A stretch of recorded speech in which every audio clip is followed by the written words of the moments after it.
जी students, everybody look sad, सबके सब sad दिख रहे थे और जो हसर थे उन्होंने जो है वो ओल्ड टाइमर जो है वो अपनी नीज के ऊपर रखा हुआ था, खुला रखा था और पेजेस के ऊपर और स्पेक्टेकल से वो वहाँ पे देख रहे थे उनके pages. While I was wondering about it all, Hamel mounted his chair and in the same grave and gentle tone which he had used to me, said, "My children, this is the last lesson I shall give you." जैसे ही उन्होंने ये सब observe किया और उन्होंने देखा कि M हैमल जो है वो उनकी चेयर पे बैठे और उनकी चेयर से वो खड़े हुए, एम हैमल अपनी चेयर पर से खड़े हुए और बहुत ही शांत और बहुत ही पीसिंग वॉइस से जो है वो बच्चों को कहा कि मेरे बच्चे, ये मेरा लास्ट लेसन है जो कि मैं आपको देने जा रहा हूँ। The order has come from the Berlin to teach only German in the schools of Alsace and Lorraine. Order आया हुआ है जर्मनी से कि स्कूल के अंदर अब एल्सेट और लॉरेन के अंदर सिर्फ जर्मन पढ़ाया जाएगा, बाकी सब जो फ्रेंच जो लैंग्वेज है वो पढ़ाई जाएगी नहीं। The new master comes tomorrow, जो नया मास्टर है वो कल से आएगा। This is your last French lesson, I want you to be very attentive. ये मेरा लास्ट फ्रेंच लेसन है और मैं आपको बहुत ही अटेंटिव देखना चाहता हूँ कि आप अच्छे से उसको पढ़ें। What a thunderclap these words were to me. ये जो उनकी बात थी, उनके जो वर्ड्स थे वो बिजली की तरह मेरे ऊपर आके गिरे। Oh, the praise! That was what they had put up at all the town hall.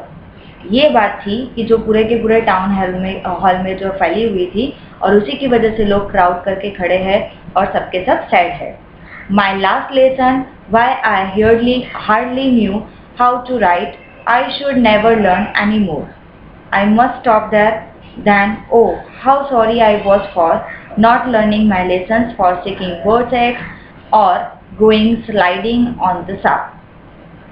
जो राइटर है उनको बहुत ही बुरा फील हो रहा है वहाँ पे यहाँ पे, क्योंकि ये उनका लास्ट फ्रेंच लेसन है।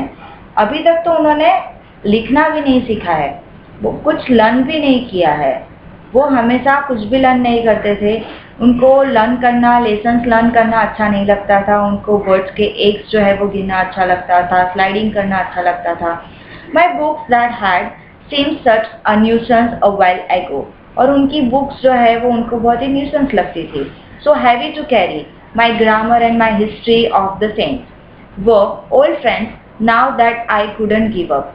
मैं ये अपने फ्रेंड्स, मेरी बुक्स, मेरा ग्रामर, हिस्ट्री, ये सब मैं नहीं खोना चाहता। एंड एम हैमल टू, ना ही मैं अपने टीचर को खोना चाहता हूँ। The idea that was going away, that I should never see him again, made me forget all about his ruler and how cranky he was. ये जो आइडिया था कि नए रूल जो है वो लागू पड़ने वाले हैं, ये सब जो है वो नया आने वाला है, तो वो आइडिया जो था वो मेरे लिए वो बहुत ही बुरा था, थोड़ा स्ट्रेंज था। Poor man, it was in honor of the last lesson that he had put on his fine Sunday clothes, and now I understood why the old man of the village were sitting there in the back of the room. अब जो है वो writer को feel हो रहा है कि जो उनके टीचर है वो बहुत ही पुअर फील कर रहे हैं। पुअर है वो, क्यों पुअर है कि वो उनका लास्ट लेसन था, इसलिए वो आज संडे के क्लोथ्स में दिख रहे हैं। और अब राइटर को समझ में आया कि क्यों विलेज के जो लोग हैं वो लास्ट बेंच पे आके बैठे हुए हैं उनकी क्लास में। It was because they were sorry too, उनको भी बुरा लग रहा है, वो विलेज के जो लोग हैं उनको भी बुरा लग रहा है कि एम हैमल का, जो कि इतने सालों से स्कूल में पढ़ा रहे थे, उनके बच्चों को पढ़ा रहे थे, वो उनका वो लास्ट लेसन है। That they had not gone to school more, अब वो ज़्यादा स्कूल नहीं जा पाएंगे। It was their way of thinking our master for his 40 years of faithful service and of showing their respect for the country that was that's no more. उनको ये भी बुरा लग रहा है राइटर को कि 40 साल से 40 years से उन्होंने जो अपना जो फेथफुल और ये जो रिस्पेक्ट अपने कंट्री के लिए दिखाया है वो अब आगे नहीं दिखा पाएंगे। While I was thinking of all this, I heard my name called. It was my turn to recite. जैसे ही मैं ये सब सोच रहा था, अचानक से मेरा नाम जो है वो पुकारा गया कि अब उनका टर्न है राइटर का रिसाइट करने का। What would I not have given to be able to say that dreadful rule for the participle all through?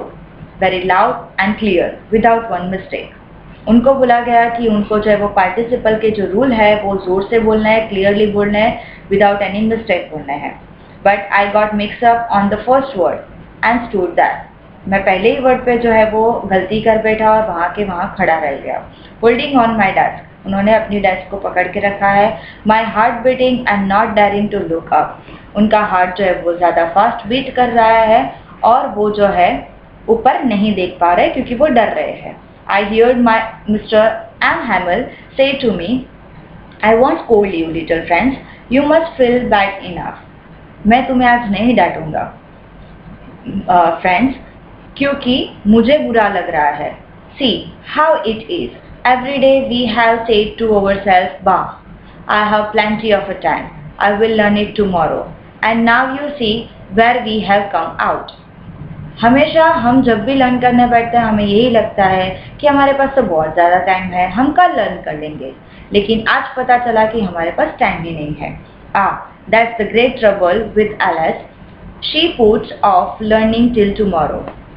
अब जो एलिस के जो बच्चे हैं उनके लिए बड़ी सी ट्रबल है कि वो कल से फ्रेंच जो है वो लर्न नहीं कर पाएंगे। Now those fellows out there will have the right to say to you how is it you pretend to be a French man and yet you can neither speak nor write your own language. कल से जो नए लोग आएंगे, जो नए teacher आएंगे, वो आपको पढ़ाने आएंगे और वो कहेंगे कि तुम फ्रेंच मैन लग रहे हो लेकिन फिर भी तुम्हें लिखना भी नहीं आता है और बोलना भी नहीं आता है, अपनी खुद की लैंग्वेज को बोलना लिखना नहीं आता है। But you are not the worst poor little friends, we have all a great deal to reproach ourself with.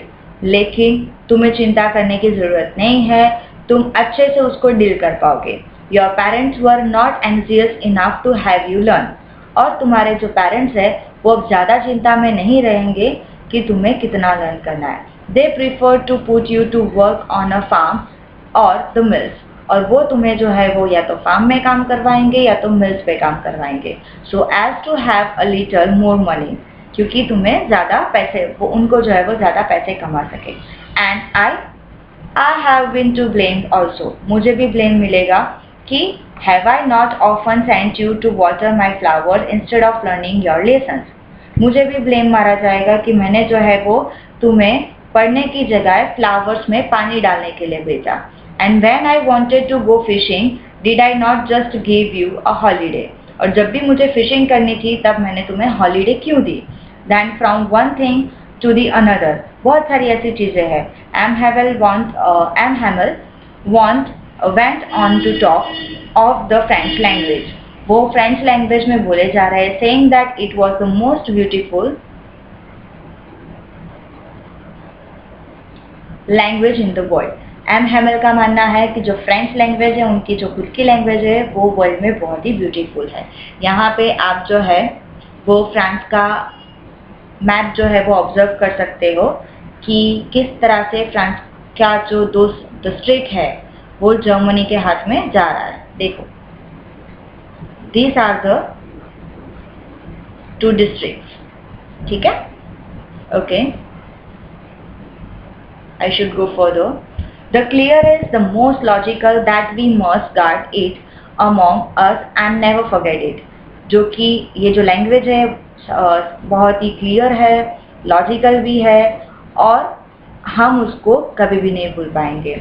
Because when a people are enslaved, as long as they hold fast to their language, it is as if they had the key to their prison. ठीक है, जब भी इंसान को गुलाम बना दिया जाता है तो पहले उनकी लैंग्वेज पे इफेक्ट पड़ती है, जब भी उनको जो है वो एज अ प्रिजनर की तरह जो है वो फिल करवाया जाता है। Then he open a grammar and read us our lesson, उनके बाद उन्होंने जो है वो ग्रामर बुक ओपन की और उनका लेसन स्टार्ट किया। I was amazed to see how well I understood it, और आज जो है वो मुझे पता चल रहा है कि मैं कितना ईजिली उसको समझ पा रहा हूँ।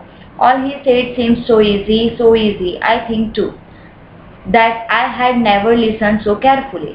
मुझे आज ऐसा फील हो रहा है कि बहुत ही ईजी है, शायद मैंने ही कभी जो है वो केयरफुली उनको सुनना नहीं चाहा। इसी की वजह से मुझे आज नहीं आ रहा है। And that he had never explain everything with so much patience. और शायद हमारे जो टीचर है मिस्टर एम हैमल, उन्होंने इतना शांति से एक्सप्लेन भी नहीं किया होगा। It seems almost as if the poor man wanted to give us all he knew before going away. जो हमारे टीचर है, जो पुअर मैन है, उनको सारी की सारी जो भी वो जानते हैं, जो नॉलेज है, उनके जाने से पहले हमें देना चाहते हैं। To put it all into our hands at one stroke. एक ही बार में सारी की सारी चीज़ें हमारे हाथ में रख देना चाहते हैं। After the grammar we had a lesson in writing. Grammar के बाद हमारा जो है वो राइटिंग का लेसन है। That day M Hamel had new copies for us written in a beautiful round hand France Alsace France Alsace. उन्होंने जो है वो बहुत ही अच्छी राइटिंग जो है वो कॉपीज हमारे लिए नई नई कॉपीज ला के रखी हुई थी, जिनमें लिखा था France Alsace France Alsace. They look like a little flag floating everywhere in a school room. और वो कॉपीज जो है वो इस तरह से दिख रही थी, वो जो राइटिंग ऐसे दिख रही थी कि जैसे कि उनका फ्लैग जो है वो वहाँ पे फ्लोट कर रहा है पूरे के पूरे स्कूल रूम में। Hung from the road at the top of our desk. और हमारे डेस्क के ऊपर रखा गया है। You ought to have seen how everyone set to work and how quiet it was. ऐसा लग रहा था कि सबके सब बहुत शांति से अपना काम कर रहे हैं और सब कुछ शांत हो चुका है। The only sound was scratching of the pens over the paper. और वहाँ पे सिर्फ एक ही आवाज़ आ रही थी, वो पेपर पे लिखी जाने वाली जो पेन की आवाज़ होती है वही सुनाई दे रही थी, उसके अलावा कुछ नहीं।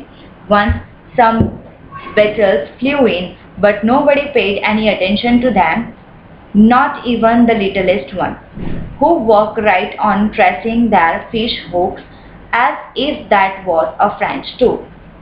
वहाँ पे एक जो बिटल्स है वो वहाँ पे घूम रहा था, तो उनके ऊपर भी किसी का अटेंशन नहीं गया, ना ही क्लास के छोटे से छोटे बच्चे का अटेंशन गया जो कि वहाँ पे ट्रेसिंग कर रहा था फिश हुक को। उनको भी अपने फ्रेंच के ऊपर प्राउड लग रहा है। ऑन द रूफ एक बुरा फील हो रहा है, जैसे कि छोटे से बच्चे को भी जो है वो आज बुरा लग रहा हो। On the roof the pigeons cooed very low and I thought to myself, will they make them sing in a German? Even the pigeons, जो पिजियंस है आज बहुत ही शांति से आवाज़ कर रहे थे, बहुत ही कम आवाज़ में आवाज़ कर रहे थे, कूड कर रहे थे, मतलब कि उनकी जो बोली होती है वो बोल रहे थे। और राइटर को ऐसा फील हो रहा था, क्या पिजियन भी कल से जर्मन में बात करेंगे? Whenever I look up from my writing, I saw M. Hamel sitting motionless in his chair. जैसे ही मैं ऊपर देखता था लिखते लिखते, मुझे ऐसा लग रहा था कि एम हैमल जो है वो आज बिना किसी मोशन में चेयर पे बैठे हैं, gazing first at one thing, और एक ही चीज़ को घूर रहे, दैन दी अदर, और एक के बाद एक चीज़ को घूरते जा रहे हैं। As he wanted to fix in his mind just how everything looked in that little school room. वो अपने स्कूल रूम के जितनी भी चीज़ें हैं उनको अपने माइंड में फिक्स कर देना चाहते हैं, वैसे वो जो है वो स्टेयर कर रहे हैं एक के बाद एक चीज़ को। Fancy, for 40 years he had been there in the same place with his garden outside the window and his class in front of him. वो वहाँ पे अपना जो लिटिल गार्डन है, जो कि उनके स्कूल का नाम है, वो जो है वो वहाँ 40 साल से काम कर रहे थे एक ही जगह पे। ठीक है, तो उनको उनके लिए थोड़ा सा बुरा फील हो रहा है। एक ही विंडो है, एक ही क्लास है उनके सामने। Just like that only the desk and benches had been worn smooth. सिर्फ उनकी जो है वो बेंच और वो जो डेस्क है वही स्मूथ रहेगी। The walnut tree in the garden were taller and the hopvine that he had planted himself twined about the windows to the roof. वो जो वॉलनट ट्री जो उन्होंने जो है वो वहाँ पे प्लांट किया था वो भी अब बड़ा हो चुका है। इवन होपवाइन का जो प्लांट था वो भी अब जो है वो विंडो से रूफ तक पहुँच चुका था। How it must have broken his heart to leave it all, poor man, to hear his sister moving about in the room above, packing their trunks, for they must leave the country next day. उनको उनकी sister को कल से अब school में वो नहीं आ पाएंगे। सारी चीज़ें जो है वो उनकी सिस्टर पैक कर रही है, मूव कर रही है, क्योंकि कल से वो जो है वो अपनी कंट्री छोड़ के जा रहे हैं। But he had the courage to hear every lesson to the very last. और फिर भी उनको सारा का सारा जो पूरा लेसन है, लास्ट लेसन, उनको अच्छे से सुनना है। After the writing we had a lesson in history and then the babies chanted their ba be B बू बू। ठीक है, जो राइटिंग का लेसन था उनके बाद उनको जो है वो हिस्ट्री पढ़ना है, और जो छोटे छोटे बेबीज है वो वहाँ पे जो है वो अपने जो चैंटिंग कर रहे थे वो चैंट कर रहे हैं, रिपीट कर रहे हैं, रिसाइट कर रहे हैं। Down there at the back of the room old Husser had put on his spectacles and holding his premiere in both hands spelled the letters with them. You could see that he too was crying. His voice trembled with emotion and it was so funny to hear him that we all wanted to laugh and cry. Ah, how well I remember it, that last lesson. और जो last bench पे जो बैठे हुए जो old हसर थे, जो उन्होंने प्राइमर जो है वो अपने हाथ में रखी हुई थी, उन्होंने स्पेक्टिकल्स को रखा और अपने लेटर्स जो है वो पढ़ रहे थे। वो भी बुरा फील कर रहे हैं, वो भी रो रहे हैं, उनका जो इमोशंस में उनकी वॉइस जो है वो ट्रेम्बल हो रही है, एंड थोड़ा सा उनको जो सुनना है वो थोड़ा सा लाफिंग जैसा लग रहा है, क्योंकि उनकी आवाज़ उस तरह से लग रही थी, क्योंकि वो क्राई करते करते जो है वो पढ़ रहे थे। Well I remember it, that last lesson. और जो राइटर है उनको जो है वो लास्ट लेसन आज भी याद है। All at once the church clock struck 12, जैसे ही 12 बजे, then the Angelus at the same moment the trumpets of the Prussians returning from drill sounded under our windows, and Hamel stood up very pale in his chair. I never saw him look so tall. 12 बजने के बाद ही तुरंत ही जो आवाज़ थी वहाँ पे सारी की सारी थम गई। वहाँ पे ड्रिल ख़त्म करके प्रूशियन सोल्जर्स भी वापस आ गए और एम हैमल अपनी चेयर पे से खड़े हो गए। वो बहुत ही पेल, बहुत ही मायूस दिख रहे हैं और आज तक उन्होंने ऐसा कभी भी नहीं देखा है। My friend, say, hey, but something choked him. He could not go on. वो कुछ कहना चाहते थे लेकिन वो नहीं कह पा रहे थे, कुछ चीज़ जो है वो उनको रोक रही थी। Then he turned to the blackboard, took a piece of a chalk and bearing on with all his might, he wrote as large as he could. Belle la France. वो खड़े हुए ब्लैक बोर्ड पे उन्होंने चौक से कुछ लिखा, जितना वो बड़ा लिख पाए उन्होंने वैसा लिखा। वेल ला फ्रांस, मतलब कि फ्रांस हमेशा अमर रहे। Then he stopped and leaned his head against the wall, and without a word he made a gesture to us with his hand. School is dismissed, you may go. फिर वो लिख के stop हो गए और उन्होंने हमारी तरफ देखा, वॉल की तरफ देखा, और विदाउट एनी मिस्टेक उन्होंने अपने जो गेस्चर के साथ हाथ से जो गेस्चर दे के कहा कि अब आपकी स्कूल जो है वो ख़त्म हुई, आप लोग जा सकते हो। सो स्टूडेंट्स, आई होप कि आपको ये पूरा का पूरा चैप्टर जो है वो अच्छे से समझ में आ गया होगा। If you have any doubt you can ask me in any of the word. आपको जो स्टोरी में कुछ समझ में ना आया हो और ना कोई वर्ड समझ में आया हो तो आप मुझे डेफिनेटली पूछ सकते हो। Thank you.